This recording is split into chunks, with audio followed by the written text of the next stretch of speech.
réceptif à la voix de Dieu.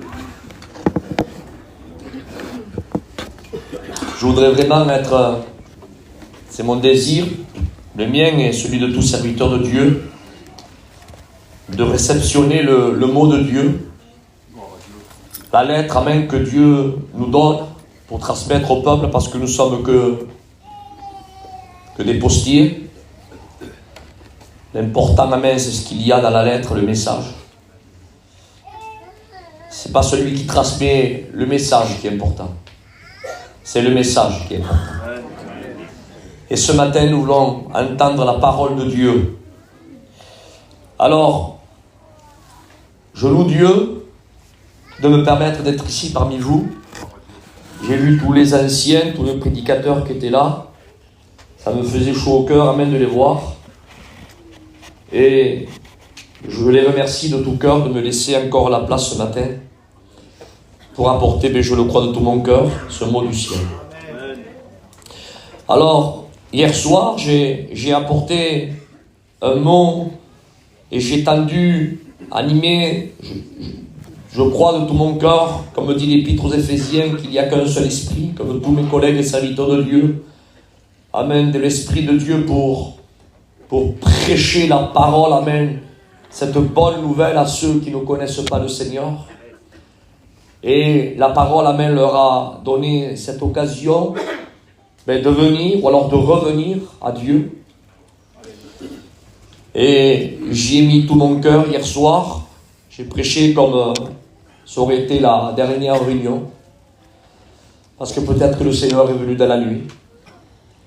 Dans sa grâce, dans son plan divin, Dieu permet qu'il y ait une réunion de plus, c'est-à-dire celle de ce matin. On va prêcher encore une fois de plus la parole de Dieu. Mais ce matin, je suis conscient que je m'adresse à l'Église du Christ et qu'il y a moins d'inconvertis. Peut-être qu'il y en a.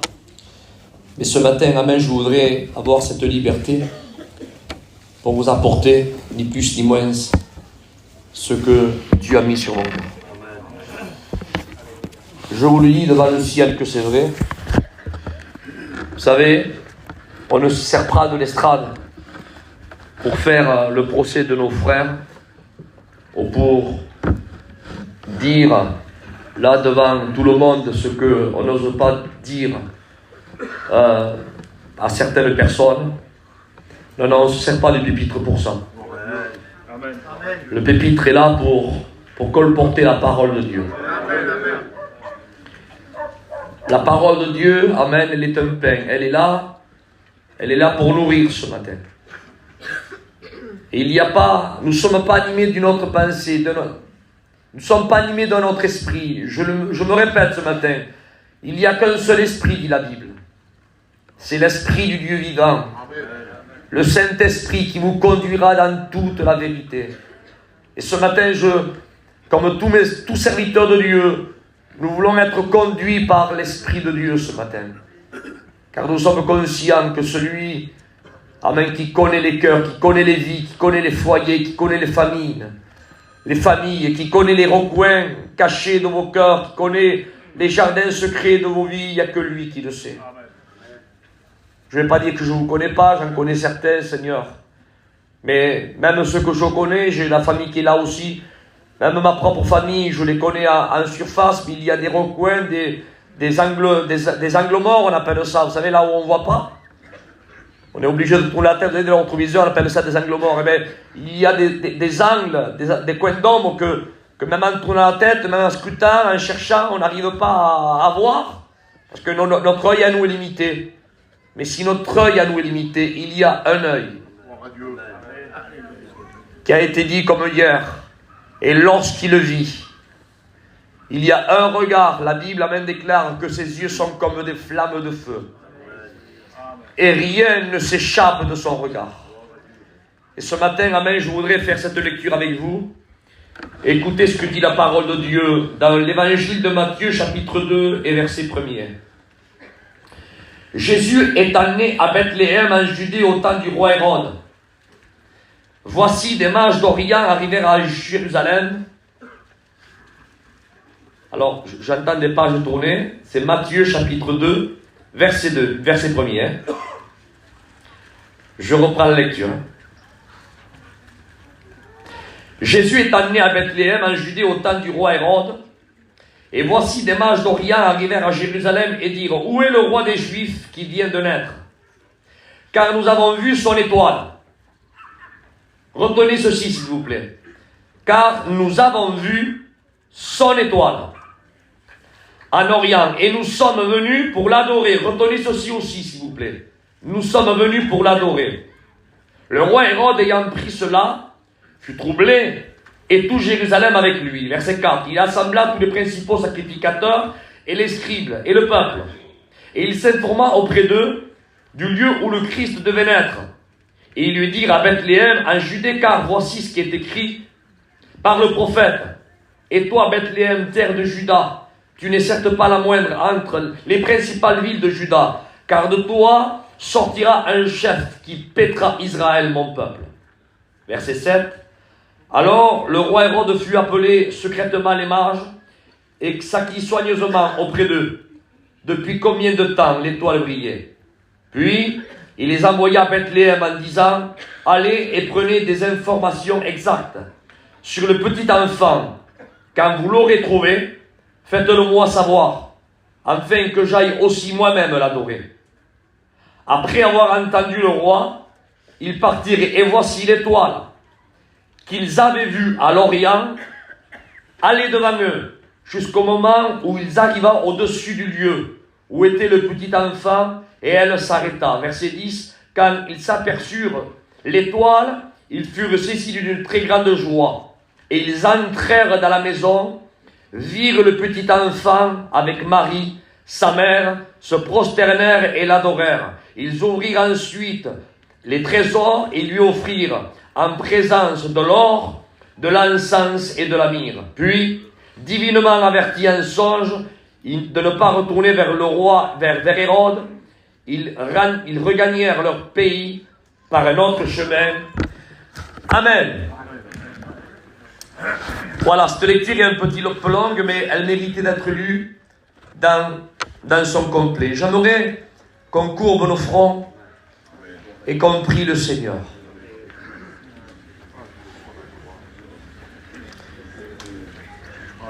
À Dieu soit la gloire ce matin. Sois béni, Père. Sois glorifié, Seigneur. Je vais demander à Sonny de prier le Seigneur. Ah, Willy, tu pries le Seigneur. Seigneur, nous te bénissons ce matin. Nous voulons te rendre grâce. Quelle bonté, Seigneur, tu es né un jour sur cette terre. Alléluia. Et les gens qui t'ont vu, Seigneur, étaient émerveillés de ta naissance. Seigneur, lorsque tu es venu dans notre cœur, nous étions émerveillés de la nouvelle naissance que tu nous as donnée. Et ce matin, Seigneur, nous pouvons le proclamer, nous sommes des enfants de Dieu, des rachetés par grâce, par cette naissance, Seigneur. Merci d'être venu sur cette terre. Merci d'avoir accompli le plan rédempteur pour nous. Merci parce que ce matin, nous voulons te louer. Merci parce que tu as donné un message à ton messager. Et je veux que mon cœur soit ouvert à ce message de ce matin. Je veux qu'il soit conduit par l'Esprit, Seigneur. Et moi, je veux le recevoir par l'Esprit, ce message aussi. Seigneur, je veux le comprendre, je veux le garder et le serrer fort contre mon cœur. Bénis Isaac pour nous ce matin. Tu l'as déjà béni à travers la lecture de la parole, mais remplis-le de toi. Nous avons besoin d'un bon ce matin. Nous avons besoin que les choses changent pour certains. Au nom de Jésus. Amen. Gloire à Dieu. C'est un passage des Écritures qui est merveilleux. Passage que vous connaissez. On s'en souvient très souvent à l'époque de Noël. Certains mettent ces fameux mages sous le sapin, avec la petite crèche qui est là. Mais c'est un fait historique qui s'est réellement passé, car la Bible le dit. Et la Bible est la parole de Dieu et elle est la vérité. C'est écrit, je le crois. Mais j'aimerais, malgré que l'histoire est là, j'aimerais rentrer dans l'histoire avec vous et essayer de sortir, alléluia, de cette histoire, amen, le mot de Dieu pour chacun d'entre nous ce matin. Alors ce matin, il y a un mot qui m'a interpellé, je l'ai dit au séminaire qu'on vient de faire avec quelques frères il y a quelques jours de ça. Je dis que Dieu a la faculté de parler dans une réunion à tout le monde. Il est Dieu, il parle tantôt d'une façon à l'un et tantôt d'une autre façon à l'autre, en écoutant le même message. Le Saint-Esprit prend la parole, amen, que vous écoutez, à l'un dans son cœur, il va lui parler d'une façon, il va lui donner selon ce qu'il a besoin, à une autre là-bas, en écoutant le même mot, il va lui parler d'une autre façon, selon son besoin, il te dira pas ce que toi tu vas entendre. Mais il te donnera même ce que tu as besoin d'entendre. C'est pas pareil. Alléluia. Et nous voulons dire, nous, au Seigneur, parle, Seigneur, parle. Car ton Église veut écouter le ainsi parle l'Éternel. Nous voulons t'écouter, Seigneur. On veut, amen, être comme ces éponges qui absorbent l'eau. On veut absorber l'eau. Amen. Et quand Dieu, alléluia, nous invite à sa table pour manger, permettez-moi de vous dire, frères et sœurs, il y a rien à trier. Tout est bon. Je le redis, hein, il y a des personnes qui disent, tu peux m'enlever ça ma soeur, tu peux m'enlever, j'aime pas ça, j'aime pas les oignons, j'aime pas les ails, ça, j'aime pas, excusez-moi, mais j'aime pas. Mais quand ça soit à la table de Dieu, excusez-moi, il n'y a rien à trier. Tout est bon. Amen. Et si Dieu te dit mange, comme il lui a dit à Pierre, ne dis pas, je ne mange pas, Seigneur. Non, si Dieu te dit mange, mange-le. Par contre, si Dieu ne te dit ne mange pas, ne mange pas. Alléluia. Et ce matin, nous voulons manger, amen, la parole de Dieu. Amen, la parole de Dieu. Comme disait Paillon, nous voulons la Bible tout entière et le Christ tout entier. Tout entier ce matin. Alléluia. Allez, on rentre dans la parole de Dieu. La Bible déclare, amen, frères et sœurs, qu'il y avait des mages. Qu'est-ce que c'était des mages? Dans le grec, c'est le mot magos. Des mages, c'était des personnes comme je vous ai dit, où hier, où Pharaon avait pris, il avait ces mages à lui aussi, c'était comme des magiciens de l'époque, qu'ils avaient pris des bâtons et qu'ils avaient jetés là devant les pieds de Moïse et qui s'étaient transformés en serpent et qu'ils avaient aussi changé les eaux en sang. Eh bien, c'est la même définition, c'est les mêmes mots, ils avaient la même fonction si vous préférez. Mais ils étudiaient aussi les arts, c'était aussi des astrologues aussi de l'époque si vous préférez. Et la Bible déclare que des mages arrivèrent, écoutez, ils arrivèrent de l'Orient, amen, non pas avec un besoin personnel. C'est là où j'aimerais qu'on retienne, amen, le zèle, amen, et le désir, le feu ardent qu'ils avaient à l'intérieur de leur cœur, que chacun et chacune d'entre nous, que nous sommes ici ce matin, on puisse être armés de ce bon sentiment. Écoutez, moi je me suis déplacé ce matin, hier plutôt, de 150 km quelque chose près, mais j'avais mon véhicule, il faisait chaud, j'ai mis un petit peu la climatisation, et en 2 heures de temps j'étais ici. Et cet après-midi, je vais manger avec le frère, si c'est toujours le cas. Non, il me dit que non. Mais si c'est toujours le cas, et après cela, dans 2 heures après, je prendrai mon véhicule, je mettrai la clim parce qu'il fait chaud et je rentrerai chez moi. Voyez-vous, je fais 150 km, 300 km aller-retour, mais en quelques heures, je reviens. Mais il faut comprendre, frères et sœurs, il faut se mettre là, dans la situation des mages et surtout être là dans cette époque-là. Ils n'ont pas de véhicule comme nous avons. Essayez de calculer. C'est des pays qui fait très chaud. Je dis bien très chaud. De l'endroit là où ils se sont déplacés, il y a plus de 800 km. Ça fait beaucoup de kilomètres. À pied ou à dos de chameau. Écoutez, quand on calcule, c'est vraiment énorme. Mais ce qui pourrait les pousser à se déplacer, à entreprendre un si long voyage, je sais pas, on pourrait leur poser la question, mais pour quelle raison vous vous déplacez? Quel problème avez-vous? Certains pourraient nous dire d'entre eux, eh bien, j'ai mon père qui est malade, j'ai mon fils qui est mourant, j'ai mon frère qui est au point de mourir, et j'ai appris qu'un futur roi, j'ai appris qu'un messie doit naître là-bas, et comme j'ai entendu parler du Dieu d'Abraham, d'Isaac et de Jacob, eh bien, qu'il a divisé la mer rouge, qui a fait tomber les 10 plaies en Égypte, qui a libéré son peuple, eh bien, comme on a entendu parler, mais on va là-bas, parce que là-bas on sait qu'il y a la solution. On comprendrait. Ils ont un besoin, ils ont un problème un problème de maladie, ils ont un problème de mort chez eux. Ils savent que la solution est là-bas, donc ils entreprendront un long voyage. Ils n'ont pas peur de faire 800 kilos, oui, parce que quand on aime quelqu'un, quand on a notre fils qui est mourant, quand on a un père qui est mourant, quand on a un frère qui est mourant, on n'a pas peur de prendre l'avion, on n'a pas peur de prendre, amen, écoutez ce que je dis, de faire des kilomètres et de travailler jour et nuit, et de faire ce qu'il faut pour essayer de colporter la bénédiction ou l'antidote pour notre bien-aimé, parce que nous sommes animés, frères et sœurs, par un moteur et d'amour familial. Mais là, la parole de Dieu nous montre, frères et sœurs, et je voudrais un amen après ça, que ces hommes se sont déplacés, non pas parce qu'ils avaient un père qui était mourant, non pas parce qu'ils avaient un fils qui était mourant, non pas parce qu'ils avaient un frère qui était mourant, mais ils se sont juste déplacés pour l'adorer. Merci Seigneur.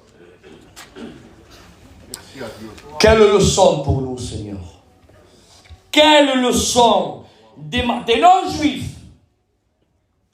Ils se sont déplacés, amen, parce qu'ils ont vu une étoile. Comme Jésus a dit, toi viens et suis-moi. Un mot, un regard, une étoile. Ils se sont déplacés de 800 kilomètres. Et arrivé au lieu où l'étoile désignait l'endroit, parce qu'une étoile dans le ciel, elle se voit, et quand ils sont arrivés là où l'étoile lui a montré, leur a indiqué le point et l'adresse de là où était né l'enfant roi, entre le départ et l'arrivée, l'étoile a disparu. Donc eux ont eu un petit raisonnement humain. Ils se sont dit, c'est le roi des Juifs qui est né. Donc un roi, il doit être sûrement dans un palais. Alors ils sont allés chercher le roi au palais du roi Hérode. Mais permettez-moi de vous dire quelque chose. Que la logique des hommes n'est pas la logique de Dieu. Je vais le dire d'une autre façon. La logique des hommes, c'est que les rois naissent dans les palais. Mais la logique de Dieu, c'est que le roi des rois et le seigneur des seigneurs naissent dans une étable. Est-ce que vous comprenez ça? Je vais aller plus loin, amen. La logique des hommes, amen, c'est que les rois sont dans les temples. La logique de Dieu, des fois les rois sont dans les déserts de Juda ou de la Judée en train de prêcher la repentance comme Jean le Baptiste au bord du Jourdain. La logique des hommes, c'est que 5 et 2 font 7. Mais la logique de Dieu, c'est qu'avec 5 pains et 2 poissons, ça fait plus de 15 000, de 20 000. Est-ce que vous comprenez? La logique de Dieu n'est pas la logique des hommes. À Dieu soit la gloire. Et nous voulons rentrer dans la logique de Dieu. Alléluia. Nous voulons rentrer dans le surnaturel de Dieu. Amen. Alors je continue. Alléluia. Les mages se sont déplacés de 800 kilomètres et j'aimerais leur dire à ces mages-là, mais qu'est-ce que c'est qui vous a poussé à vous déplacer? Qu'est-ce que c'est qui vous a poussé à vous déplacer? Serait-ce une sensation, une émotion, un bon sentiment, une imagination, un frisson? Parce qu'il y a des personnes qui marchent, ils se déplacent par le ressenti. Ou alors ils se déplacent par rapport à ce qu'ils ressentent, ou par rapport à une imagination, ou alors une sensation. Mais permettez-moi de vous dire, frères et sœurs, que ces mages-là, ils n'ont pas été déplacés par une sensation, ils n'ont pas été déplacés par une émotion, ils n'ont pas été déplacés par un bon sentiment, ils n'ont pas été déplacés par une imagination, ils n'ont pas été déplacés par un frisson, mais j'ai marqué à 3 reprises. Non, non, non.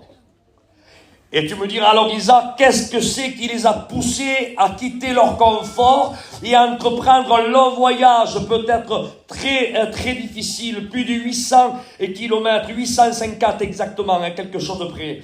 Mais qu'est-ce qui les a poussés? Vous connaissez la réponse et je vous donne, amen, le texte, Apocalypse chapitre 22, verset 16, amen. Il est l'étoile brillante du matin.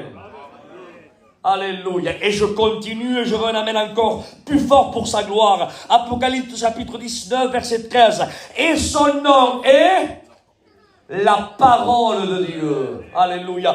Quelle leçon, frères et sœurs, que ces mages, amen, nous donnent. Alléluia. Ils nous donnent, amen. Et c'est écrit, allez, pour qu'on suive, amen, leur exemple. À un seul fin, amen, que l'église du Christ, on le sait. Mais à travers, amen, ces écrits, amen, c'est comme un rappel pour nous. Amen, ce qui nous pousse à combattre le bon combat de la foi. Ce qui nous pousse, amen, à aller de l'avant. Ce qui nous pousse, amen, à garder les Écritures. Ce n'est pas ce qu'on voit, ce n'est pas ce qu'on ressent. Ce n'est pas nos émotions, ce n'est pas des frissons. Non. C'est l'étoile brillante du matin. Amen. C'est la parole de Dieu.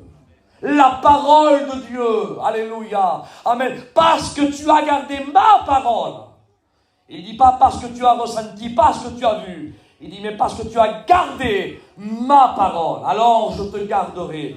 Alléluia. Et nous voulons garder, amen, la parole de Dieu. Et tous ceux qui rentreront dans le ciel, frères et sœurs, Jésus le dira dans sa parole, rentre bon et fidèle. Mais fidèle à quoi? Parce qu'on peut être fidèle à une fonction. Ah, il est fidèle, ce frère. Il range les chaises tous les matins. Quelle fidélité. À 7 heures, il est là, dis donc. Oui, mais il est peut-être fidèle dans une fonction, mais pas fidèle à la parole. Fidèle à quoi? Rentre bon et fidèle. Mais on peut être fidèle, je vais aller continuer un peu plus. On peut être fidèle, peut-être. Je ne voudrais pas embarrasser certaines personnes à certaines choses. Mais ne pas être fidèle à la parole de Dieu. Allez, je le dis, on peut être fidèle aux réunions. Mardi, jeudi, samedi, dimanche. On est fidèle à la réunion. Oui, mais en dehors du mardi, il y a, entre le mardi et le jeudi, il y a le mercredi et le lundi. Qu'est-ce que tu fais là? Et entre le jeudi et le samedi, dimanche, il y a aussi le vendredi. Qu'est-ce que tu fais là? Et entre les 1h30 que tu es dans la salle, il y a les 22h30 que tu es à l'extérieur du local. Qu'est-ce que tu fais là? Rentre bon et fidèle. Fidèle, amen, à l'intégralité de la parole, amen. En dedans et en dehors. Que Dieu soit loué et à Dieu soit la gloire. Je peux aller plus loin, un peu plus. Amen. Vous êtes avec moi ce matin. Alléluia. Les mages arrivèrent à Jérusalem et ils vont où? Ils vont au palais du roi Hérode. Je vous dis bien, c'est marqué comme ça. Ils allèrent au palais du roi Hérode. Ils frappent à la porte du roi Vivilio. Écoute bien mon frère ancien. Et dès qu'ils frappent à la porte du roi, le roi se présente. Et ils disent au roi les mages, où est le roi des Juifs qui vient de naître? Car nous avons vu son étoile briller en Orient. Je ne sais pas si vous comprenez, Seigneur. Et je ne veux pas être un moulin à parole ce matin. Je frappe à la maison du palais. Imaginez, je frappe à la maison du palais. Le roi sort. Et dès que le roi sort, il pose la question au roi. Où est le roi? Mais comment il est où le roi? Mais il est là, le roi. Quelle honte pour lui. Écoutez, quelle honte d'avoir les habits de roi, un sceptre à la main et une couronne sur la tête et ne pas être pris au sérieux.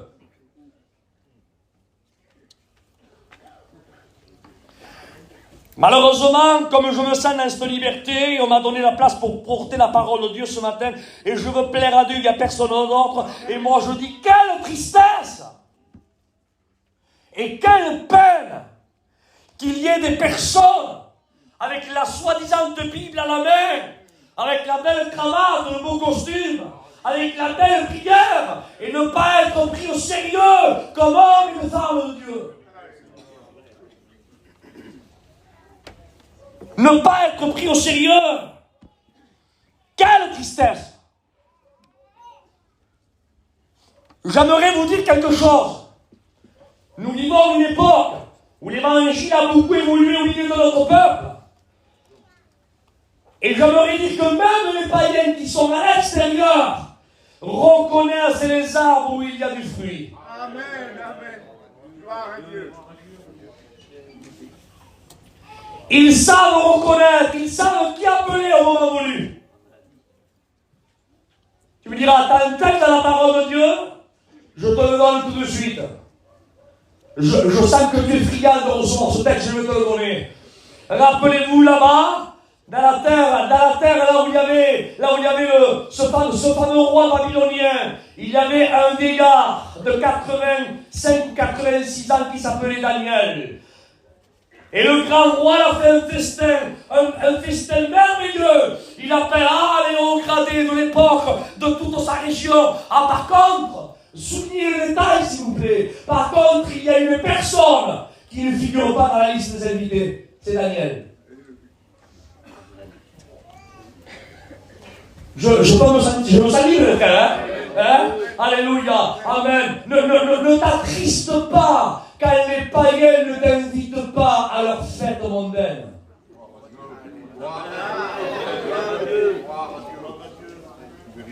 Personne qui s'attriste. Elle t'aurait pu m'inviter, parce que moi aussi j'aurais vu avec une bouteille de champagne, moi aussi j'aurais même on va lui gaspiller. Non, tu m'as pas invité. J'ai appris que tu as fait une fête vraiment merveilleuse. Quoi, tu te mets en colère parce qu'il t'a pas invité? Parce qu'il a mis là-bas des musiques mondaines, du champagne, comme chantait comme François, il coulait à flot, et toi tu préfères être là, et encore tu t'énerves contre le païen qui t'a pas invité.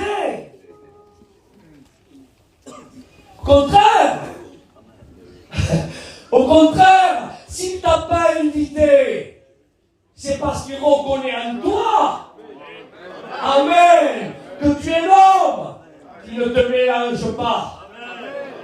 À Dieu soit la gloire, alléluia. Amen. Je continue un peu plus, alléluia. Mais quand le roi Nebuchadnezzar, Belshazzar, a eu un problème avec Ilio, à ce moment-là, il a su qui appeler. Alléluia. Amen. Alléluia. Oh, que ton cœur ne s'attriste pas.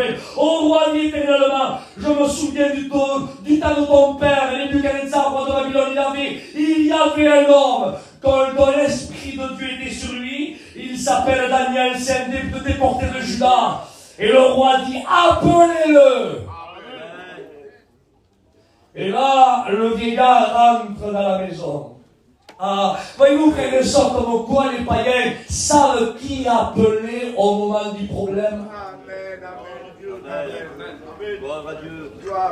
Écoute, je te dis ça tel que je le reçois, d'accord? Si on t'invite dans toutes les fêtes mondaines, examine ta vie chrétienne, c'est parce que tu as un problème. Excusez-moi les frères, je me sens dans une liberté ce matin, alléluia. Si on t'invite dans tout, mais c'est parce que c'est mon neveu, c'est parce que c'est mon ami, parce que c'est ça. Mais si on t'invite de partout là où il y a de la musique mondaine, qu'on voit plus le monde, qu'on voit plus, c'est parce que réellement ta vie chrétienne est légère, n'est pas prise au sérieux. Tu ressembles à ce figuier qui porte beaucoup de feuilles mais peu de fruits. Par contre, alléluia, si on t'appelle pour prier pour leur fils, pour leur fille, pour leur belle-fille, si on t'appelle, alléluia, pour qu'elle porte un nom de Dieu, alors là, réjouis-toi. Là, oui, réjouis-toi. Alléluia, dis-leur. Tu leur diras, alléluia, comme Pierre et Jean, je n'ai ni or ni argent, mais ce que j'ai, je te le donne. Alléluia, au nom de Jésus-Christ de Nazareth, lève-toi et marche. Amen. Et il faut, frères et sœurs, que les gens, il faut que les gens lisent à nous. Nous sommes des lettres lues, amen. Il faut qu'ils lisent à nous, amen, l'amour de Dieu déversé par l'Esprit Saint dans nos cœurs. Il faut qu'ils lisent à nous propriété privée. Il faut qu'ils lisent à nous, amen, que nous sommes une parcelle, alléluia, dans les 5 continents, là, dans cette terre. Une parcelle, amen, qui n'appartient pas au roi Akab de ce monde, mais qui a été bornée par le géomètre divin. Et cette parcelle, elle s'appelle la vigne de Dieu. Tu es cette vigne. Alléluia, il faut que les gens lisent à nous sainteté à l'éternel. Amen, marche de sanctification, de pureté en pureté. Alléluia, il faut que les gens lisent à nous. Écoutez, frères et sœurs, je le dis entre parenthèses, il faut qu'un chrétien marque la différence. Parce qu'un chrétien marque la différence. Est-ce que vous comprenez ce que je veux dire? Jésus marquait la différence. Pourtant, il n'avait pas les habits que les religieux avaient. Comprenez ce que je veux dire? Mais quand il passait, là où il passait, les démons, frères et sœurs, témoignaient, disaient, nous savons qui tu es. Tu es le Fils du Dieu vivant. Tu es le Saint d'Israël. Nous savons qui tu es.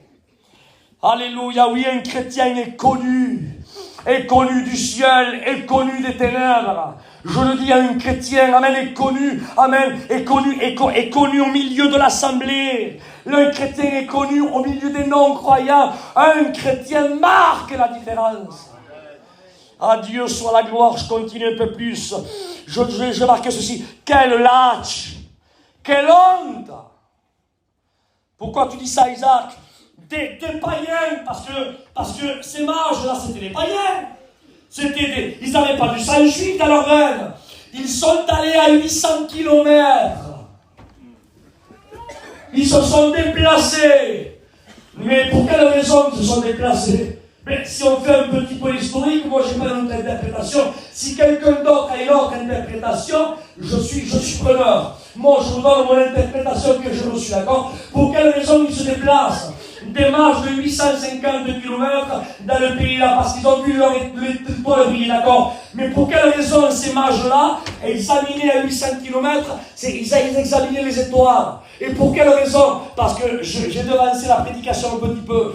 Parce que dans ce même territoire, il y avait un homme qui s'appelait Daniel, qui avait été déporté. Il a vécu pendant des années et des années, pendant plus de 60 à 70 ans là, dans un territoire babylonien. Et dans ce territoire-là, frères et sœurs, il a marqué la différence au milieu des mages, au milieu des attrapes, à un tel point. Il a tellement laissé une empreinte d'homme de Dieu, écoutez, que même les mages de l'époque, sûrement, c'est pas écrit, mais sûrement que les mages devaient avoir des élèves. Et à leurs élèves, ils devaient leur dire oralement, il y avait un homme là, il y a quelques années, qui a marqué la différence, où l'Esprit de Dieu était sur lui. Sûrement qu'il devait témoigner du Mashiach, du roi des rois, amen, et du Seigneur des seigneurs, celui qui allait établir le règne, alléluia, dans la terre d'Israël. Sûrement qu'il devait témoigner, alléluia, et les mages ont dû, amen, là, apprendre, là, ce que Daniel est en train de dire, et après, eux le transmettaient à leurs élèves, et ces élèves le transmettaient à leurs élèves,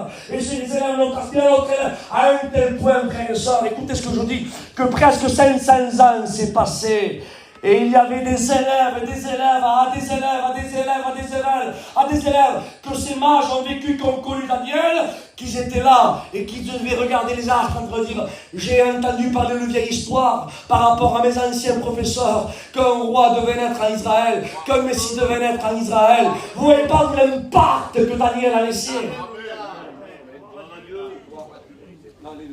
Je ne sais pas si vous calculez, 500 ans, mon frère!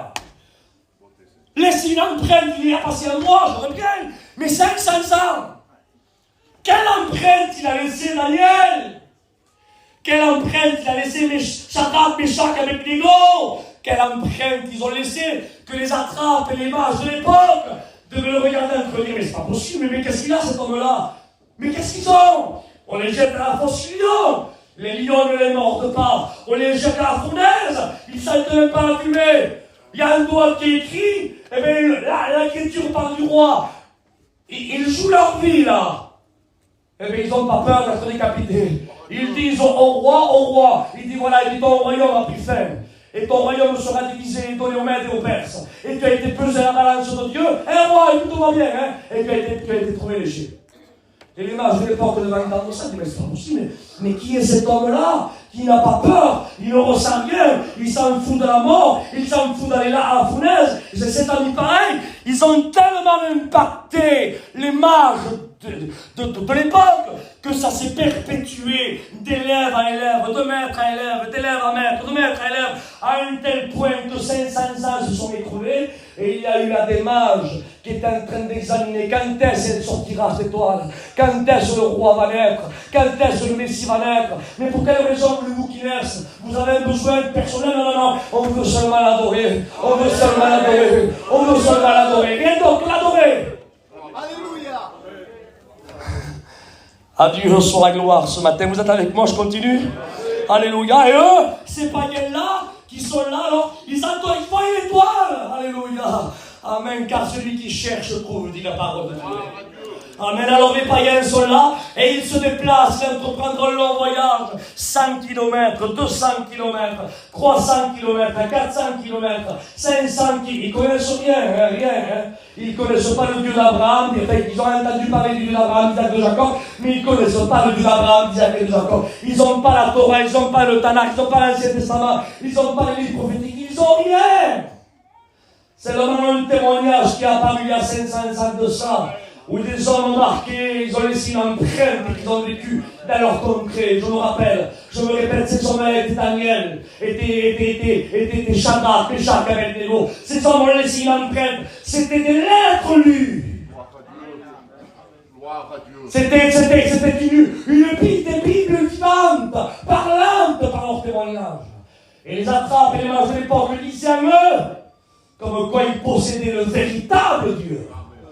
À Dieu soit la gloire, que n'était pas pris dans une enclume ou dans la religiosité, mais qu'ils servaient le véritable Dieu. Ils ont été imprégnés par ça. Ils connaissent rien.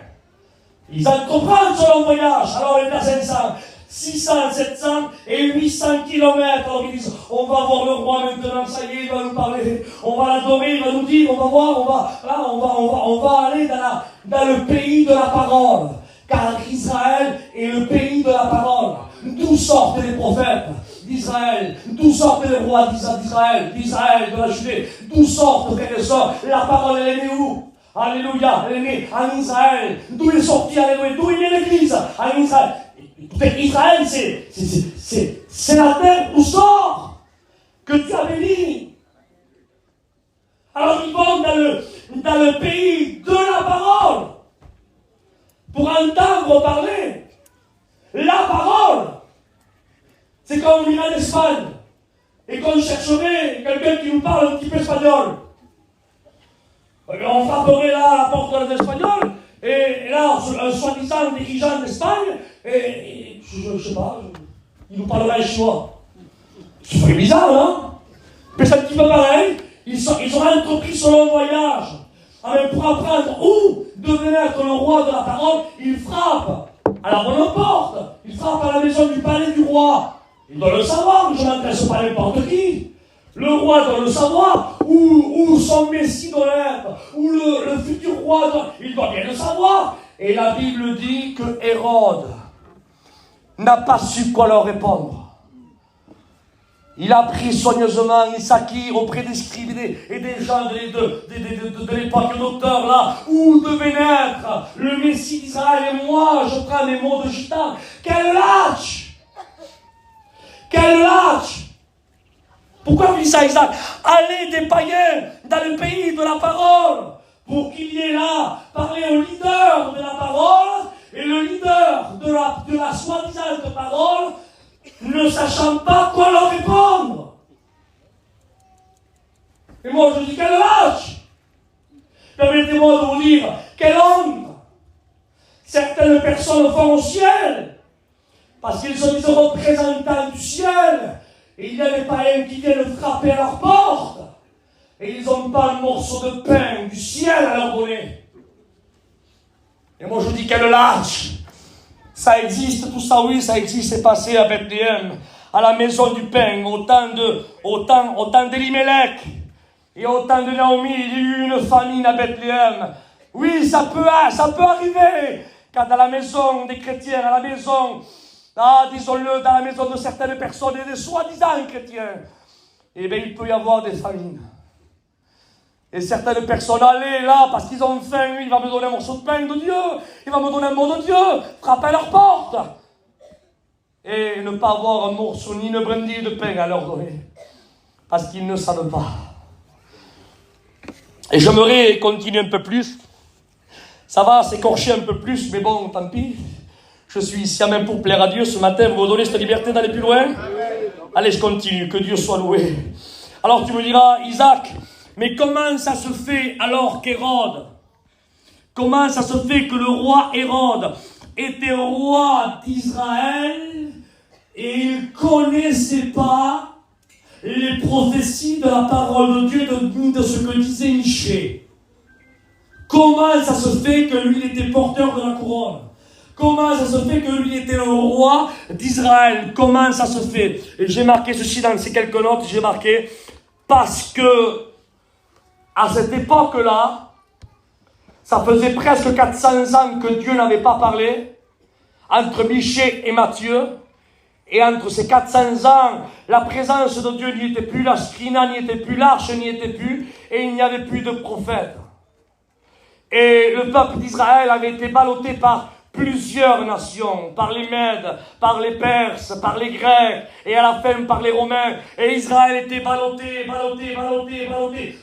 et l'ennemi venait assujettir la terre d'Israël. Et quand l'ennemi est venu là assujettir la terre d'Israël, jusqu'au dernier conquérant qui a conquis la terre d'Israël, qui était l'Empire romain, qui se divisait en deux. Eh bien, l'Empire romain là, c'était eux qui avaient établi le roi Hérode. Mais faisons un petit peu d'histoire avec ceux d'aujourd'hui. Mais qu'est-ce qu'il y a aujourd'hui à Rome? Il y a quoi? Il y a le siège du Vatican. Et le Vatican, c'est quoi? C'est le siège de la religiosité. C'est le siège du catholicisme. Écoutez ce que j'aimerais vous dire. Amen. Je spiritualise ce matin. Pourquoi le roi Hérode était le roi et le leader de la terre de la parole? Pourquoi c'était lui le leader? Parce que la terre de la parole était assujettie par la religiosité.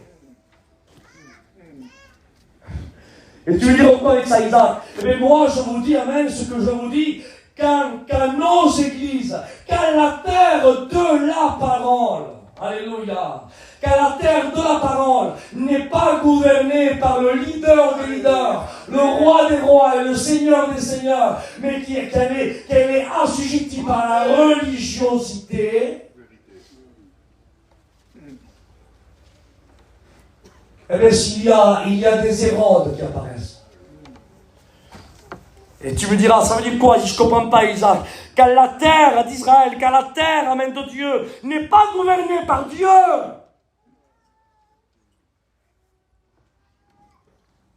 quand nos églises ne sont pas gouvernées par Dieu,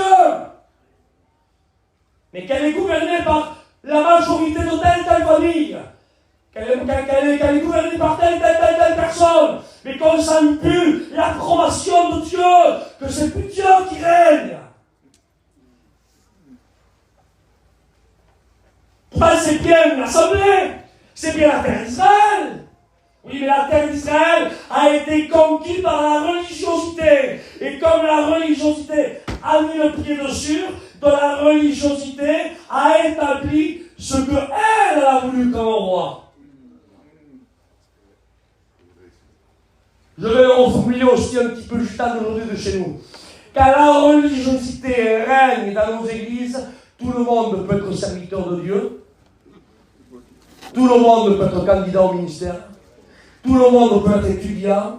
Tout le monde peut être futur étudiant. Tout le monde peut être diacre, diaconesse. Tout le monde. C'est pour cela que des fois, on voit des personnes qui sont derrière, qui sont là, on les voit derrière, qui sont là, et qui en réalité n'ont rien à faire là.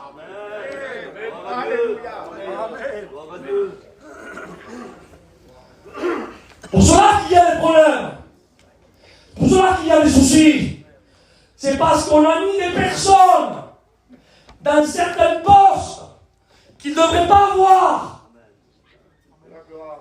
Et tout ça pourquoi? Eh bien parce que c'est la religiosité qui a mis le pied dessus. Et non pas le Dieu de la parole. Le Dieu de la terre de la parole. Le Dieu de son église. Le Dieu de la bien-aimée. Pour cela que les Hérodes ont sorti. Parce que la religiosité a mis le pied dessus. Et tu me diras, Isaac, à quoi on reconnaît que la religiosité a établi des hommes? Tu veux le savoir, toi, Kenji? Je le dis? Allez, on va le regarder, je vais marquer ces quelques notes. Il y a des symptômes qui apparaissent. Et oui, parce que les hommes de Dieu, amen, ils ont des symptômes. Alléluia. Les symptômes, alléluia, qui ont été établis par Dieu. Les symptômes, amen, alléluia. J'aimerais vous dire, j'aimerais prendre, amen, un texte avec vous, avant de continuer cette lecture-là, quelque chose, amen, que le Saint-Esprit me pousse à vous dire, amen, j'aimerais vous donner le symptôme de l'homme de Dieu. Vous permettez que je vous donne le symptôme de l'homme de Dieu? Le symptôme, hein, un symptôme. Qu'est-ce que c'est un symptôme, hein? Le symptôme de l'homme de Dieu, alléluia. Il y a des symptômes qui apparaissent de l'homme de Dieu, de celui qui a été établi non pas par la religiosité, mais de celui qui a été établi, alléluia, par le Christ, par celui qui a été établi par le Dieu véritable. Eux aussi, ces sortes de personnes, eux aussi, alléluia, on les reconnaît. Et on les reconnaît à quoi? Amen, c'est Paul qui le dira. Écoutez dans 2 Corinthiens 11, 23, et je veux un amen après ça, s'il vous plaît. Écoutez, s'il vous plaît. Il dit, sont-ils les ministres du Christ? Je n'ai pas fini, hein. Écoutez bien, hein. Paul parle. Regardez le symptôme de celui qui a été établi, alléluia, par le Dieu véritable et vrai. Non pas même qui a été établi par la religiosité, non. Celui qui a été établi par Dieu. Il y a un symptôme qui apparaît. Mais quels sont ces symptômes, Paul? Dis-nous-le. Il parle, lui, il dit, sont-ils les ministres du Christ? Je parle en termes extravagants. Je le suis bien plus encore. T'es pas orgueilleux, toi, c'est pas possible. C'est-à-dire que tu parles comme ça? Non, il n'est pas orgueilleux, Paul. Parce qu'à un certain moment, il va être ravi jusqu'au 3e ciel. Vous savez qu'est-ce qu'il fait? Il dit, je connais l'homme qui a été ravi jusqu'au 3e ciel. Il dit, c'est lui. Non, il n'est pas orgueilleux. Il se met pas là-bas, il ne dit pas, le Seigneur m'a pris jusqu'au 3e ciel, j'ai vu des choses qu'on ne peut pas expliquer par... Il aurait pu le dire, il ne le dit pas. C'est pourquoi? Parce qu'il n'a pas besoin de le dire. Est-ce que vous comprenez ça? Mais à un certain moment, à force de voir et de vivre parmi les vos frères et de voir la religiosité s'installer, à un certain moment, Paul met le pied. Il met le pied, Paul. Et il parle comme ça. Il dit, je le suis bien plus encore. Et on continue. Ah bon? Et tu l'es bien plus encore par rapport à quoi, Paul? Dis-nous-le. Combien de miracles tu as fait? Je lui pose la question, moi. Combien de guérisons tu as fait? Combien de paralytiques as-tu fait marcher? Combien de morts as-tu fait ressusciter? Dis-nous-le. Non, laissez-moi vous le dire. Je vais vous montrer le symptôme de celui qui a été établi par Dieu. Et on continue. Et Paul nous parle, il dit, je le suis bien plus encore, il dit, par les travaux, bien plus encore par les coups, bien plus encore par les emprisonnements, bien plus encore en souvent en danger de mort. Il n'y a pas de miracle qui apparaît là, hein. Écoutez bien, hein. Je continue. C'est verset 24. 5 fois j'ai reçu des Juifs 40 coups moins 1. Écoutez, ça nous dépasse, mes frères et sœurs. Qu'est-ce que tu dis, Paul? Qu'est-ce que ça a reçu? Il dit, 5 fois j'ai reçu des Juifs, 40 coups moins 1. C'est-à-dire, Paul, mets-toi là, on va te flageoler. Les Juifs prenaient de la lanière avec des petits osselets ou des fers, là, au bout du fouet, et on commence à le fouetter, et 10 coups de fouet, et 20 coups de fouet, et 30, et 35, 38, et 39, il s'arrêtait. Là, voilà, première série de 39. Encore à nouveau. Roll, mets-toi là. Et 10 et 20, 39. Allez, 2. Allez, encore une fois, mets-toi là, Paul. Et 39. 3. Encore une fois, Paul, mets-toi là. 4. 39 coups de fouet de plus. Paul, mets-toi là encore. 5. 39 coups de fouet. Paul, s'il pourrait écouter, s'il vous plaît. Prenez-le dans le plan spirituel. S'il pourrait enlever sa chemise et nous montrer son dos. Je vous le jure devant Dieu qu'on ferait ça. On verrait les cicatrices de partout. Je continue, il dit, 5 fois j'ai reçu des Juifs, 40 coups moins 1. Il y en a assez, Paul, je continue. Verset 25, 3 fois j'ai été battu de verge. 1 fois j'ai été lapidé. 3 fois j'ai fait naufrage. J'ai passé 1 jour et 1 nuit dans l'abîme. Fréquemment, en voyage, j'ai été en péril des fleuves, en péril de la part des brigands, en péril de la part de ceux de ma nation, en péril de la part des païens, en péril de la part des villes, en péril de la part des déserts, en péril de la mer, en péril parmi les faux frères. Écoutez, j'ai été dans le travail, dans la peine, exposé à de nombreuses veilles, à la faim, à la soif, à des jeûnes multipliés, au froid, à la nudité, et sans parler d'autre chose. Je suis assiégé chaque jour par les soucis que me donnent les églises.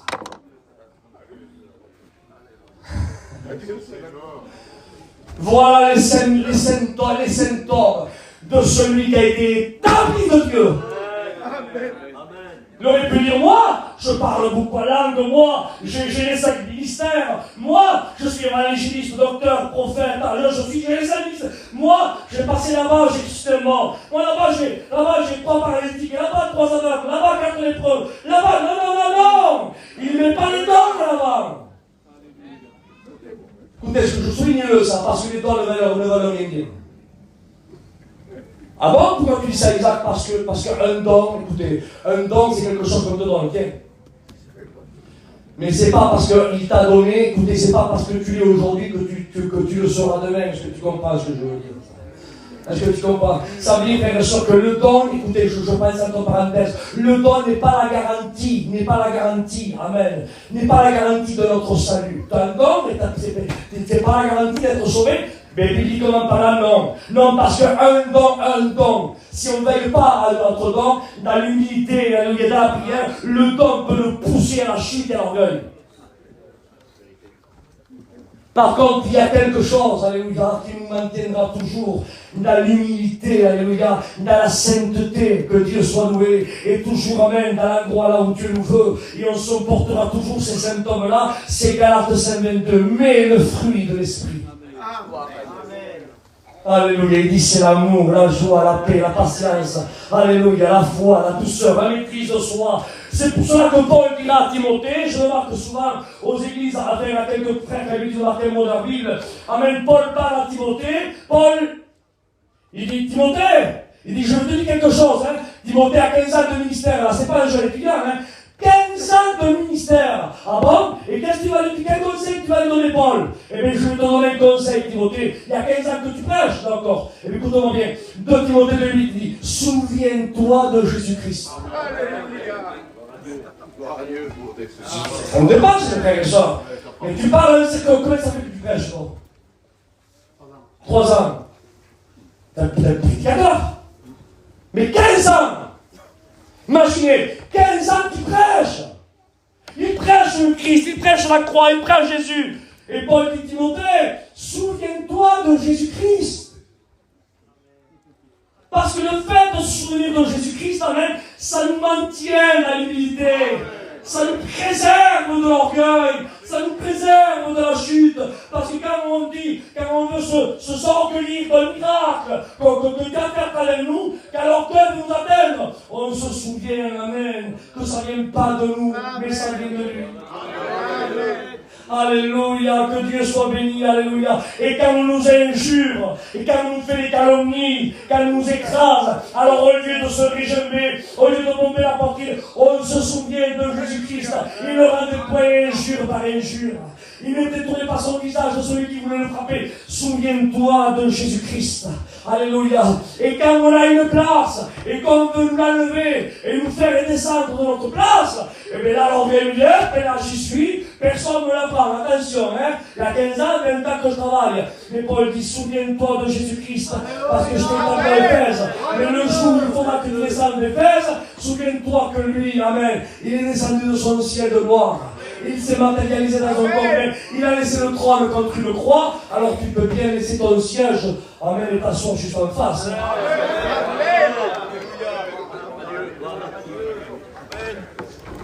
Je continue? Amen. Que Dieu soit loué. Alléluia. Paul, amen, le symptôme de celui qui a été établi par Dieu. Les symptômes apparaissent. Et c'est le symptôme, c'est celui-là. Amen, je fais tout pour un sauver un grand nombre. Je fais tout. Attention, Timothée, hein. Le conseil que je te donne, c'est celui que je vis personnellement, hein, parce que je te dis, souviens-toi de Jésus-Christ, mais à moi, on m'a déjà posé la question, et tu qu'est-ce que je lui ai répondu? Je lui ai répondu ceci, moi, je ne veux rien savoir autre chose dans ma vie que Jésus-Christ et Jésus-Christ. Mais Paul, tu as écrit 13 épîtres, tu es un grand des grands, tu es, je sais pas, non, dis-moi, comme il se souvient de Jésus-Christ, dis-moi, non, je suis le moindre des apôtres, et en plus mon prénom, Paul, veut dire petit, tu sais. Alors je suis là dans celui qui est celui. Il dit, si je dois me glorifier de quelque chose, si je dois me glorifier quelque chose, je vais le faire. Alors, je me glorifierai seulement que de la croix. Alléluia. N'oublions pas, frères et sœurs, ce que nous sommes, c'est par rapport à la croix du Christ. Que personne ne dise c'est mon Église, c'est mon œuvre, c'est mon Dieu. Non, on n'a rien à nous. Il dit, qu'as-tu que tu as reçu? Qu'as-tu que tu as reçu? Il dit, et si tu l'as reçu, il dit, pourquoi t'en glorifies-tu? On n'a rien, frère, surtout tout vient de Dieu. Alors je reprends le fil, j'ai fait un petit écart, amène sur la droite, alléluia, pour vous montrer les symptômes de l'homme de Dieu. On va y revenir après. Hein? Et maintenant, je voudrais vous montrer les symptômes de celui qui a été établi par la religiosité et non pas, alléluia, par le Dieu véritable et vrai. Ah bon, Isaac? Celui qui a été établi par le Dieu véritable et vrai, tu nous l'as démontré les symptômes, c'est l'apôtre Paul. 2 Corinthiens 11, 23, d'accord. Et maintenant, tu vas nous dire tu vas nous donner les symptômes de celui qui a été établi par la religiosité. Ils ont des symptômes, ceux-là? Oui, ils en ont aussi. Malheureusement, ils en ont. Et ça se voit. Ah bon? Et tu me diras, ça se voit à quoi? J'ai marqué ceci, j'ai marqué vite fait quelques points. J'ai marqué, ils n'acceptent pas la justice. Ils n'acceptent pas la justice. Quand c'est pour eux, quand c'est pour les autres, ils sont rigides. Ils sont inflexibles. Mais quand c'est pour eux, ils deviennent des chewing-gums. On a de la pâte à modeler, on fait ce qu'on veut. Et la pâte à modeler, on peut faire une petite auto comme un camion, comme avec un petit dessin, une fronde, on peut faire un camion, on dessine comme on veut. Mais permettez-moi de vous dire, frères et sœurs, que celui qui a été engendré du Christ, et par le Christ, frères et sœurs, il est, amen, semblable, alléluia, amen, au pied de vigne. Le pied de vigne, on ne peut pas faire un meuble d'un pied de vigne. Quand on prend un pied de vigne, c'est parce qu'on le prend pour ce qu'il est. Parce qu'un pied de vigne, on ne pourra pas faire une table de chevet, on ne pourra pas faire une chaise avec un pied de vigne, on ne pourra pas faire un pépitre en pied de vigne, on ne pourra faire un pied de vigne, c'est tordu, c'est, excusez-moi de dire ça, c'est bien, c'est infaçonnable. Et permettez-moi de vous dire que le Christ, c'est ce que lui dit dans Jean 15, il dit, moi je suis le cep. Amen, si tu me prends tel que je suis, mais n'essaye pas de me façonner, tu ne me façonneras pas. Et celui qui a été établi par Dieu, il est, alléluia, il fait partie du sceptre, c'est un serment, et lui aussi, frères et sœurs, il est infaçonnable. On ne peut pas le plier. Mais celui qui a été établi par la religiosité, c'est là, cela. On peut le plier. Avec un bon repas, une belle chemise pour Noël, pour son anniversaire, une bonne braise, une belle personne. On peut le plier. On les plie, on en fait ce qu'on en veut. Je continue. Quel est le deuxième symptôme de celui qui a été établi par la religiosité et non pas par le Dieu véritable? J'ai marqué ceci. Ils ont tellement d'amour qu'ils pardonnent même ce que Dieu ne pardonne pas.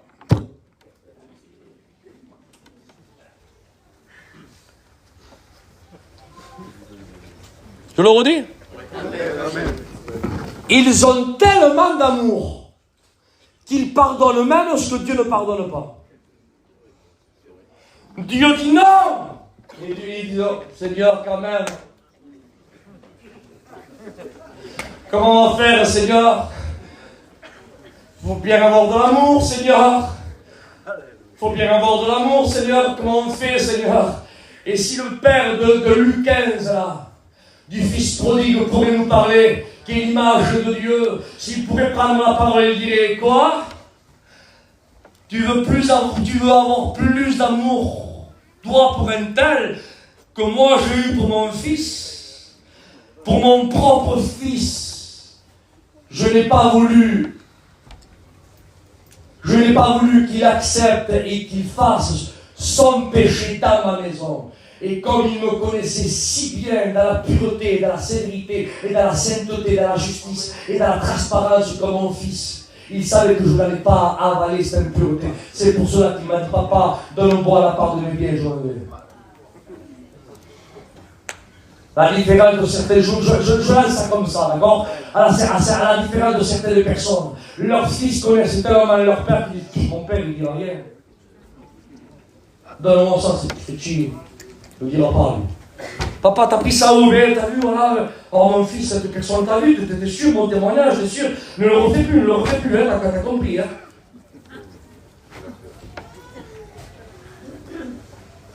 Mais le fils prodigue, s'il pourrait nous parler, si on lui dirait, mais pourquoi t'es parti de chez toi? Il nous dirait, mais j'étais obligé. Mais pourquoi t'es parti? Parce que j'étais obligé. Vous connaissez pas mon père, vous? Mon père, il ne solde pas son Dieu. Amen. Amen. Amen. Il t'aime pas ton père. Mon père, il m'aime pas, il donnerait sa vie pour moi. Par contre, il ne porte pas les Écritures pour moi. Ça, je leur dis d'accord, alléluia. Ton père, il t'aime pas, si, il donne sa vie pour moi. Par contre, il ne tord pas les Écritures pour moi. Alléluia. Amen. Amen. Le fait, amen, de rester rigide, amen, dans les Écritures ne veut pas dire qu'on n'aime pas notre enfant. Bien au contraire. C'est lui dire, alléluia, on t'aime tellement, amen, qu'on ne peut pas, amen, te dévier du chemin du salut. Et si je dors les Écritures, je suis un GPS qui n'est pas connecté aux divers satellites, je vais t'amener directement à un fossé. Mais par contre, si je reste dans ma position, je réceptionne toujours le satellite divin, et je t'aiguillerai dans le chemin étroit, et resserrer la porte qui mène, alléluia, au salut. Que Dieu soit béni. Je dis ceci, je prie le Seigneur encore 10 minutes, s'il vous plaît. Soyez patients. Alléluia, j'ai marqué ceci. Ils ont tellement d'amour, amen, qui pardonnent même ce que Dieu ne pardonne pas, et j'ai marqué encore ceci. Alors, ça va être un mot fort. Je ne sais pas si je le dis, Bayou, en vérité. Amen. Amen. Amen. Ben, je le dis. Ils ont tellement d'amour, écoutez, pour leur place.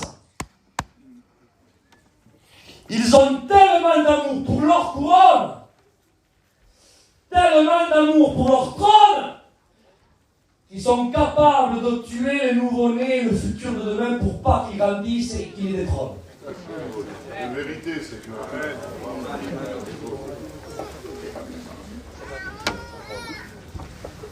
Ça, c'est des symptômes. Comme quoi, ce sont des hommes qui n'ont pas été établis par le divin Dieu. Je continue. Ils savent tout. Amen. Voilà le symptôme encore qui apparaît. Ils savent tout quand tu parles avec eux. Ils savent tout de A à Z pour construire une maison. Ils connaissent les prix là-bas, les moins chers, les plus chers. Là-bas, c'est mieux. Là-bas, c'est soldé. Mais quand vous les interrogez avec la parole de Dieu, eh bien, à part le pauvre Zachée, le pauvre la Bartimée, et à part la femme qui était malade depuis 12 ans, vous les interrogez un peu, et pourtant, je ne sais pas qu'ils savent pas lire, hein, ils savent lire, hein, mais malheureusement, voilà, comme ça ne leur intéresse pas, par contre, ils connaissent par cœur le bouquin de chaussons, de point P, de Brico Leclerc, ils le connaissent par cœur. À Dieu soit la gloire ce matin. À Dieu soit la gloire. Pendant que le bébé trégal, je m'abaisse ici. À Dieu. Écoutez, ce matin, on veut plaire à Dieu.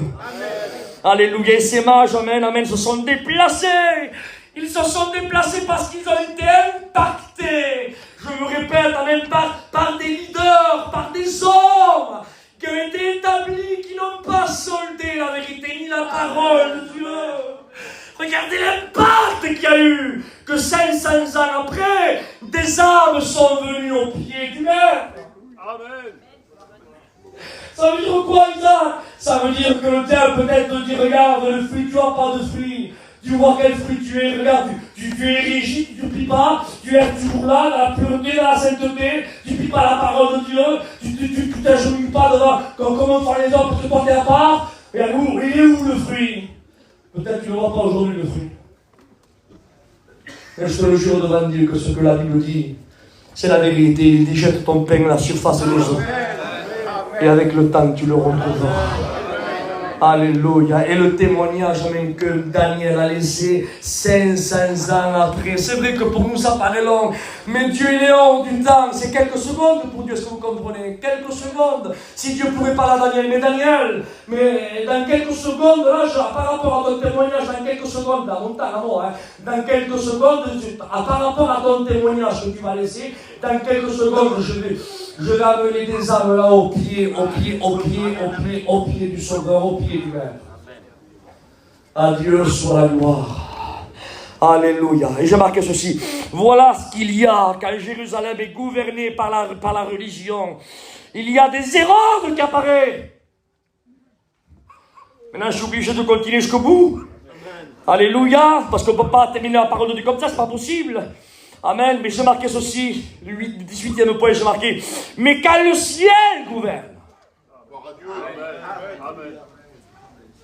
Je reviens derrière. Quand la religiosité gouverne, les héros apparaissent. Mais quand le ciel gouverne, c'est pas des héros qui apparaissent. Non.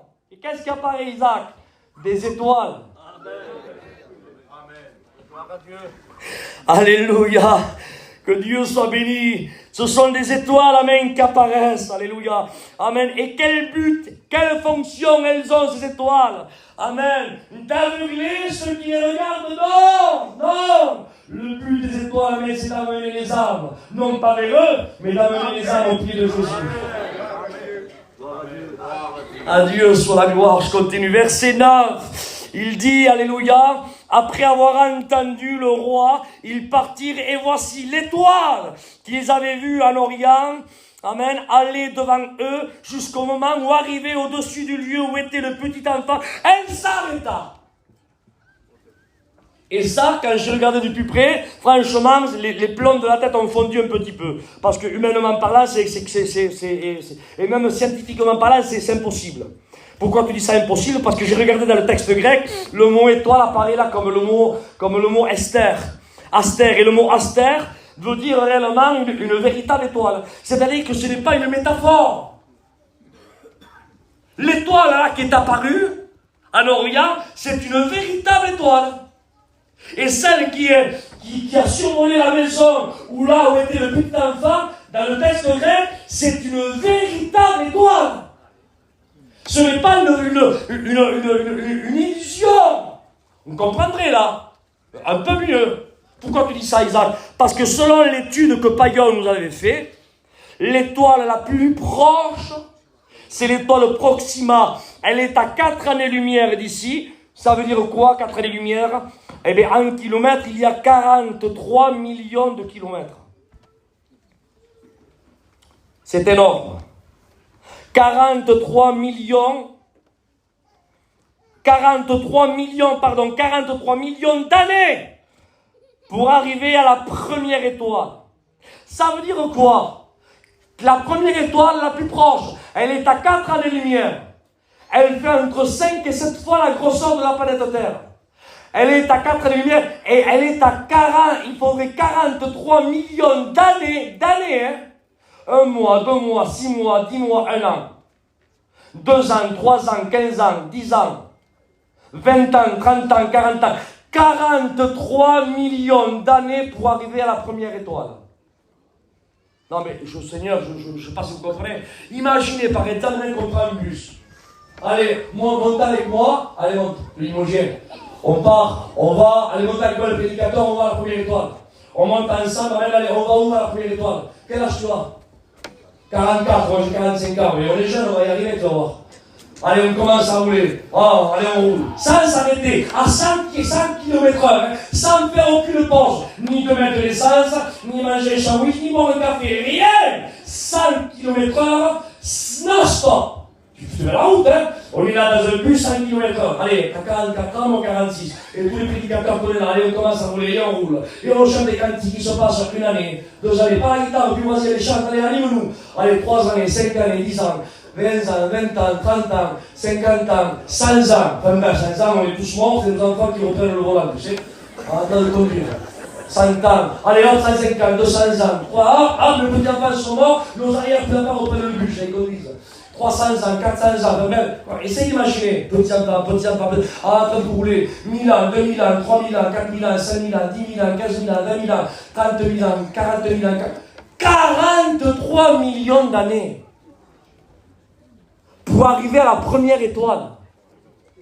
Je ne sais pas si vous comprenez, Seigneur, c'est quelque chose qui nous fait fondre les plombs dans notre tête, les fusils de paix, on n'arrive pas à comprendre, Seigneur, ce fait biblique-là. Plus que la Bible dit que c'est une véritable étoile. Donc si c'est une véritable étoile, si elle vient telle qu'elle est au-dessus de la maison, tout Israël la voit. C'est normal. Comment ne pas voir une grosse étoile qui fait plus de 5 ou 7 fois la grosseur de la planète Terre? Imaginez à quelques centaines de mètres de la Terre. Mais tout le monde la voit, c'est quoi ça? Ça fait l'éclipse totale. Mais la Bible dit que c'est une véritable étoile. Alors, la seule théorie que moi j'ai pu extraire de ce texte-là, ça veut dire, frères et sœurs, que Dieu, alléluia, il te place et Dieu te déplace. Amen. Dieu place et Dieu remplace. Dieu pose et Dieu dépose. Dieu met et Dieu enlève. Et Job dit, l'Éternel a donné, l'Éternel a ôté.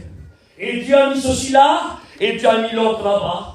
Et la tribu de Dan sera là, et la tribu d'Azer sera là. Et la tribu de Nathalie sera là, et la tribu de Zébulon sera là. Et l'orientation de Nathan sera là. Et c'est Dieu qui place. Et Dieu, le divin chef, quand le ciel gouverne, il dit, et il plaça les étoiles, Genèse 1,16. Dans le ciel, il les plaça. C'est lui qui les a placés. Imaginez l'étoile. Elle est là placée. Elle fait 7 fois la grosseur de la planète Terre. Elle survole la Terre. Elle dit à la Terre, toi, tu ne peux pas l'atteindre. Si tu veux venir vers moi, il te faut 43 milliards d'années. Je suis plus grand que toi, non pas parce que j'ai voulu, mais parce que Dieu m'y a placé et je reste là où Dieu me place. Et je suis content là où Dieu me veut. Imaginez l'étoile, c'est pour nous parler là. Hein? Et tout à coup, Dieu dans son plan divin, alléluia, il veut se servir de quelqu'un, amen, pour attirer des mages au pied de Jésus. Et il fait ça, il regarde les milliards d'étoiles, et tais-toi. Et il prend l'étoile, tais-toi, oui. Moi, Seigneur, oui, toi. Alors j'ai besoin de toi, oui, Seigneur, pas de problème, tu as besoin de moi, mais je viens, qu'est-ce que je fasse? Eh bien, écoute, j'ai besoin de toi, mais par contre, dans cette circonférence, en quelques mots, tu es trop gros. Pour que je me serve de toi, eh bien, il faut que tu acceptes de devenir petit. Amen. Et là, pour certaines personnes, frères et sœurs, ça gorge. Parce que quand Dieu de petit, amen, nous fait grossir et nous place dans les endroits très élevés, on dit merci Seigneur. Ah, la gloire est à toi, Seigneur. Merci, Père. Ah, merci, Seigneur, pour ce... Ah, Seigneur, je te mérite pas. Regarde, Seigneur, je t'ai rien, tu m'as mis là, Seigneur. Alléluia, alléluia. Ah, que Dieu, mon peuple, je veux rester là où Dieu me veut. Mais oui, mais Moïse, maintenant, t'as fini ton temps. Laisse la place à Josué. Comment, Seigneur? Ah bon, Seigneur? Mais d'accord, Seigneur. Élisée, t'as fini ton temps. Laisse la place à Élisée. D'accord, Seigneur. Malheureusement, il y a des personnes qui ne veulent pas passer le ballon. Ils partent, amènent du point A, ils veulent arriver à Z, là-bas, jusqu'au cage avec le ballon. Ils veulent tout seuls. Ils ne comprennent pas que c'est un jeu d'équipe. Et que le principal, amen, c'est pas celui qui marque le but entre les cages. Le principal, alléluia, c'est que l'équipe gagne. Amen. Amen. Et qu'un drapeau est levé, le drapeau de l'amour de Dieu, est-ce que vous comprenez ça? Et que le nom de Jésus soit glorifié. Amen. Quand une équipe gagne, c'est pas un nom qui apparaît, c'est le nom de l'équipe qui apparaît. Et il faut qu'on comprenne ça. Et l'étoile l'avait compris. Qu'est-ce que tu veux, Seigneur? Je veux que tu as besoin de moi, mais je suis là. Eh bien, je veux que tu diminues la grosseur. D'accord, Seigneur. Comment tu veux que je sois? Plus petit que la terre, plus petit qu'elle. Mais je le fais, Seigneur. Plus petit qu'elle, vas-y, déplace-moi, mais mets-moi la grosseur que tu veux. Et l'étoile, elle s'est sentie si rétrécie comme le petit, la chérie, j'ai rétréci les grosses. C'est passé réellement ça, hein, publiquement parlant. Et il a rétréci l'étoile. Et elles sont rétrécies, là. Tellement rétrécies. C'est rétrécir, tellement rétrécir qu'elle est devenue comme une petite bougie. C'est énorme. Pourquoi tu dis comme une petite bougie? Parce que l'étoile leur est apparue et elle s'arrêtait au-dessus de la maison. Et eux les virent. Écoutez, si l'étoile aurait été très très grosse, beaucoup l'auront vu et beaucoup de monde aurait venu dans la maison. Mais comme l'étoile est apparue tellement petite, c'est la seule interprétation que j'ai pour expliquer ce texte-là. C'est pour ça qu'il n'y a que ceux-là qui l'ont vu, qui l'ont reconnu, amen, et qui ont rentré dans la maison pour adorer le Seigneur et à Dieu soit la gloire. Et j'ai marqué ceci, frères et sœurs, le but de l'étoile, elle avait compris, elle, alléluia, amen, elle se sent bien, et elle est bien seulement, amen, non pas où les hommes l'adorent, mais elle se sent bien l'étoile, là où Dieu l'a placée. Et on se sent bien seulement que là où Dieu nous a placés. Ne mettons pas un costume qui n'est pas à notre taille. Au nom de Jésus, ne mettons pas un costume qui ne nous va pas. Je vous le dis, ça fait l'âge. Faites un 52, vous mettez un 66. Les manches sont là, vous les retroussez, je ne sais pas. Même que le costume il vaut 10 000 euros. C'est un Verchas, c'est une collection spéciale. Mais lui, ça fait lâche. Enlève-le, mon frère. Ça ne te va pas. Alors, le costume ici, tu sais. Il vaut 38 000 euros, le costume. En fil d'or, il est. Oui, mais c'est pas beau. C'est pas ta taille. Par contre, moi, j'ai un costume toi de Cali qui vaut 39,90 euros. Je connais pas le prix, vous voyez. Voilà. Mais ça ma taille. Et quand je marche, je ne me pointe pas du doigt. Regarde ton petit trocade, non, c'est à ma taille. Écoutez, quand on reste là où Dieu, alléluia, nous veut, amen, c'est à notre taille. Et on se sent bien. Amen. Peu importe là où Dieu nous place, alléluia. David se sentait bien quand il sentait, pardon de l'expression, l'odeur de la brebis, mais il se sentait bien, amen, aussi quand il sentait l'odeur des meilleurs parfums assis sur le trône. Ah, écoutez, ce qui le faisait sentir bien à David, ce n'est pas, alléluia, le trône ou les brebis, amen. Il se sentait bien, amen, parce que l'endroit dans lequel il se trouvait, il le ressentait à lui. Est-ce que vous comprenez ça? Alléluia. N'occupons pas une chaise que Dieu ne nous a pas donnée. Et je me sens poussé par le dire. Et je le dis devant Dieu que c'est vrai. Que je n'ai pas formulé ce que je veux dire. Mais je vais le dire quand même. Regardez, je ferme la Bible. Faisons attention à vouloir prendre les choses que Dieu ne veut pas nous donner. Je ne sais pas pourquoi je le dis, ni pour qui je le dis. Parce que sans faire esprit, nous ne sommes pas animés par un bon esprit. Tu peux être chrétien et pas avoir un esprit qui ne vient pas à la gloire de Dieu. Je continue. On peut être étudiant et désirer et être animé par un esprit qui ne vient pas de Dieu. Je continue.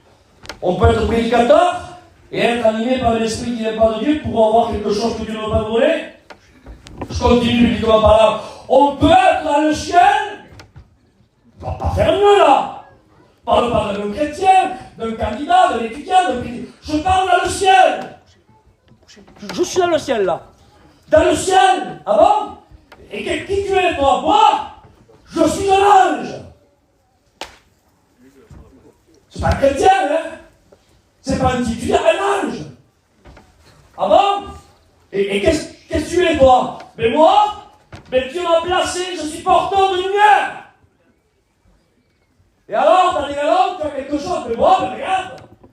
Revêtu de perles précieuses, de jaspe, de chrysolite, d'or, de diamant, de saphir, d'émeraude. Je suis un chimère. Aux ailes, j'ai déployé, regarde, quelque chose de spécial. Le jour de ma création, d'ailleurs, il y a une fête dans le ciel, tellement que je suis spécial. Je suis là où Dieu m'a placé. Il y a un certain moment, il y a eu un désir dans son cœur. Il a voulu prendre une place que Dieu ne voulait pas lui donner. C'est choquant ce que je vous dis ce matin. Mais c'est marqué dans la parole de Dieu. Les frères, vous me reprenez, je suis content. Il a voulu prendre une place que Dieu ne voulait pas lui donner. Je monterai. Mais qui t'a dit de monter? Je le stoppe d'entrée, hein, excusez. Parce que ces genres de personnes, il faut leur couper les ailes à l'entrée, il ne faut pas les...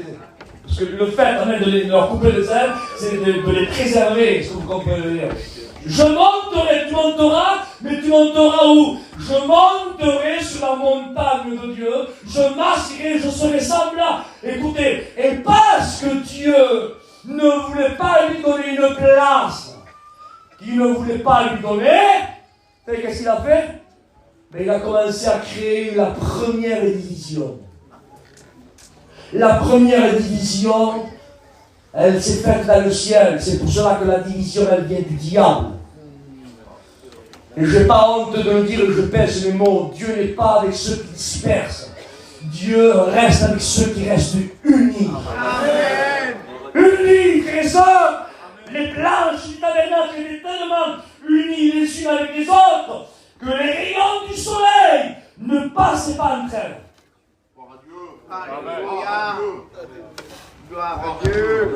Merci pour ton gloire à Dieu. Mais qu'il y en aurait d'autres ce matin, je veux dire autre chose. Écoutez, les pierres du temple, elles sont tellement coloquées ensemble qu'un pilier d'un dollar. En Israël, on était aussi certains comme moi, on essaye de les glisser entre les pierres, on n'arrive pas, tellement qu'elles sont collées.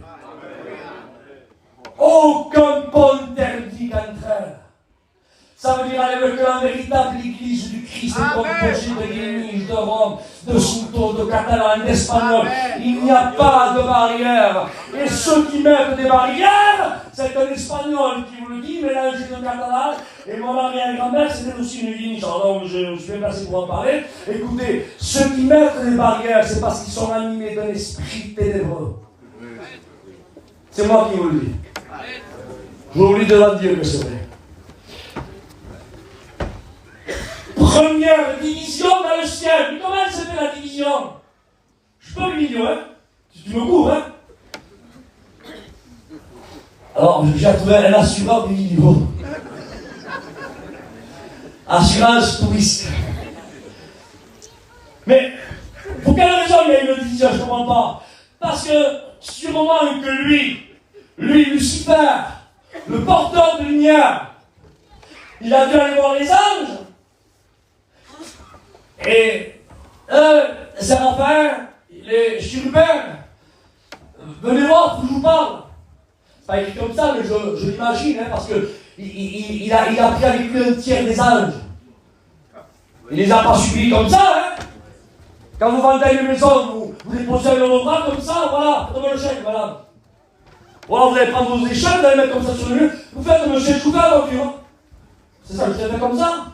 Ou alors entre le montage, entre les travaux et l'entrée, est-ce que vous comprenez ça, de frapper à la porte, il y a un dialogue, il y a une Chine, est-ce que vous comprenez ça?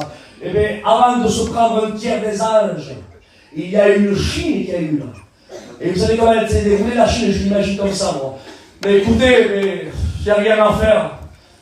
Vous avez vu, il nous a placé à nous comme ça, comme ça, comme ça, mais moi il m'a donné ça, ça, ça. Mais pourtant, t'as vu tout ce qu'il nous dit, le Seigneur t'a dit on le fait, mais voilà, t'as vu, on reste à notre place, on ne bouge pas, mais je suis allé vers lui, voilà, j'ai pas méchamment, mais j'ai voulu parce que j'avais un bon désir, les bons désirs qui sont. Pas méchamment, c'est un bon désir, c'est un bon désir. Je voulais m'asseoir sur la montagne, à monter un peu plus haut, mon maillot, voilà, mais je le faisais pour l'ordre de Dieu, moi, je le faisais parce que j'avais du zèle, je le faisais parce que c'était pour sa gloire, en plus. J'ai voulu. Eh bien, vous savez quoi? Eh bien, il va me précipiter maintenant. Là. Il va m'expulser du ciel. Ah bon, mais écoutez, par contre, si vous restez avec lui, ben, vous n'en sortirez jamais. Jamais vous monterez en grade, jamais vous monterez en grade. Ça sera toujours lui, jamais vous. Hein. Par contre, si vous suivez à moi, je ferai de vous des principautés, des autorités. Ah bon? C'est pas rien, les galons. C'est pas rien, les places. Hein? Ah bon? Tu nous feras de nous des principautés. C'est pour cela que dans le monde angélique déchu, il y a une hiérarchie angélique et spirituelle dans le bon sens, mais il y a aussi une hiérarchie angélique déchue, mais dans le mauvais sens. C'est ça que je lui dis. Cette sorte de démons ne sortent que par le jeûne et la prière. Il y a des puissances maléfiques beaucoup plus puissantes que d'autres. Et oui, le diable a honoré sa parole. Il leur a donné certaines autorités, des galons, des puissants, quelque chose. Il leur a dit, ce qu'il a promis, il a fait. Mais dans le sens inverse.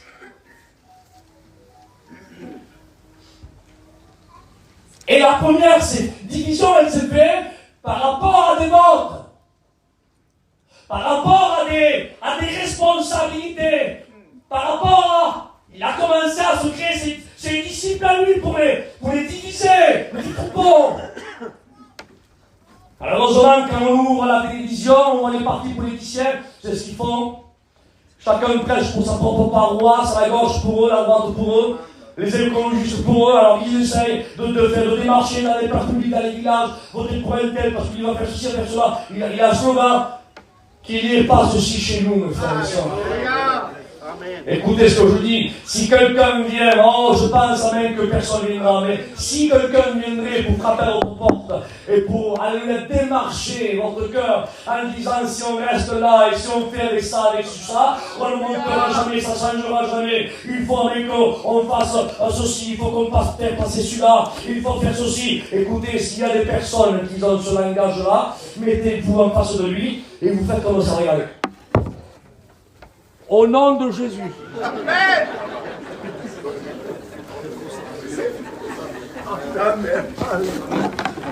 Je vous décontracte, parce que vous êtes trop sérieux. Mais au nom de Jésus, alléluia, je suis la brebis de l'Éternel. Alléluia. Et dans Jean 10, il écrit ceci. Mes brebis entendent ma voix. C'est pas ta voix que j'entends. Alléluia. J'entends la voix de Dieu et je le suis à lui. Non pas à toi, mais à lui. Amen. Mais tu ne bougeras jamais. Tu resteras toujours avec ton balai. Mais je m'en fous. Je reste avec le balai, mais je me regarde. Je le ressens à lui, je pleure quand je valide.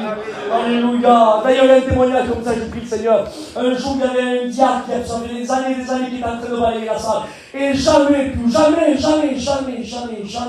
le prédicateur lui a proposé de devenir un futur étudiant. Et quelques mois après, il y a un chrétien qui s'est converti. Il a été baptisé et dans l'hiver qui a suivi, le prédicateur l'a levé, il a reçu un mot du prix, il a levé, il a présenté comme futur étudiant. Et quelques jours s'est écoulé, et il voyait que son gars qu'il avait depuis plus de 20 ans, 25 ans, en train de bailler, fidèle, en train de louer Dieu, tout était nickel, et il voyait qu'il le boudait un petit peu. Le prédicateur dit, mais qu'est-ce qu'il a le bouder, je ne comprends pas, Seigneur. Il dit, mon frère, je ne sais pas, on dirait que tu fais quelque chose. Non, j'ai rien à l'hôpital. Mais maintenant que tu lis, je te le dis. Moi, il y a 20 ans que je suis fidèle, regarde la salle comme elle est, les chaises sont là, regarde, il n'y a rien qui manque, je suis à l'heure, je refais, il me manque que j'ai le frigo toujours plein, je les chambres des hôtels, je fais tout à chose en merveille, et depuis 20 ans, tu ne m'as jamais proposé de devenir un étudiant et un futur prédicateur. Le jeune homme là que je lui enlève 20 ans, il est venu à 8 mois, il y a 8 mois, tu lui donnes l'appel au ministère. Il dit, c'est ça que tu voulais? Ben écoute, c'est pas grave. Eh bien, écoute, ce soir je te présente et tu es futur étudiant. Ah bon? Oui, tu es futur étudiant. Et le témoignage nous dit qu'il est venu devant l'estrade, il a pris un petit comme futur étudiant. Alors il s'est assis là, comme il y avait deux futurs étudiants à l'église, qui devaient monter à l'école biblique. Alors celui-là, que ça faisait un qui était converti, il était avec sa là, il étudiait, il était joyeux, il était à l'endroit là que Dieu, amen, l'avait placé, donc il se sentait bien. Et lui, l'autre à côté là, il était pareil, comme l'autre étudiant, on va monter bientôt à l'école, comme je finançais, j'aurais sûrement la première place avant l'autre, mais il se passait des jours, mais il ne sentait plus ce feu de Dieu, il ne sentait plus les caresses de l'esprit, il ne sentait plus cette onction, il rentrait chez lui triste, il ne rentrait plus chez lui joyeux. Enfin bref, pour comme le plus court, il s'est passé une quinzaine de jours, il est allé frapper à la porte du pasteur. Il a dit, pasteur, il a ouvert, il dit, qu'est-ce qu'il y a? Il dit, écoute-moi, à partir de demain, tu me redonnes mon balai. Je ne veux rien savoir. C'est pas pour moi ça. Parce que si devenir étudiant, ce n'est plus ressentir la présence de Dieu et se sentir mal, et bien je laisse la place aux autres. Donne-moi mon balai. Écoutez, ils vont mieux me balai, alléluia, que Dieu nous donne. Alléluia, que les trônes, que les autres veulent nous donner. On sera bien là où Dieu nous établit. On ferme nos yeux et on prie le Seigneur ensemble. Alléluia. David, tu viens ici l'ancien, viens prier le Seigneur. À Dieu soit la gloire. Merci de m'avoir écouté. Que Dieu vous bénisse et priez pour moi et mon épouse et mon foyer. On a besoin de la grâce de Dieu, comme vous. Vas-y. Cherchez la présence de Dieu. Baissez vos fronts. Seigneur, merci pour ta parole. Merci pour l'enseignement de ta parole.